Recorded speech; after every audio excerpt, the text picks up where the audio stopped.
নাই ব্যবহৃত হয় সাধু ভাষায় আর নি ব্যবহৃত হয় চলিত ভাষায়। এর সাথে কখন নি ব্যবহৃত হবে সেটিও আমরা দেখব।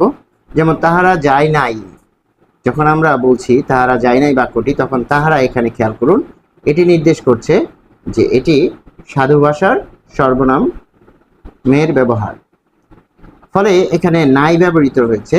কিন্তু যখন বলছেন যে তারা যায় নি, তার মানে কি এটি বোঝাচ্ছে যে এটি হচ্ছে চলিত ভাষা, অর্থাৎ এটি চলিত ভাষা।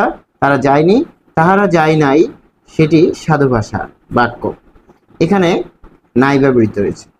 পরে দেখুন যে আমি বলি নে কখন ব্যবহৃত হচ্ছে, যে নে ব্যবহৃত হবে কখন, যখন উত্তম পুরুষ আমরা ব্যবহার করব। উত্তম পুরুষের ক্ষেত্রে আমরা বলছি যে আমি বলি নে, এরপর আমরা একটা অংশ যুক্ত করে বলতে পারি আমি বলি নে যে তুমি ভালো করতে পারোনি, অর্থাৎ আমি বলি নে যে তুমি ভালো করবে না, এরকমও আমরা বলতে পারি।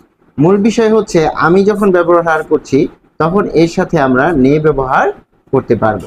আবার অনুরোধের ক্ষেত্রে বা আজ্ঞায় যখন আমরা ব্যবহার করব তখনও আমরা নে ব্যবহার করব। যেমন তুই যাস নে সেখানে, একটা অনুরোধ করানো হচ্ছে যে আসলে তুই সেখানে যাস নে।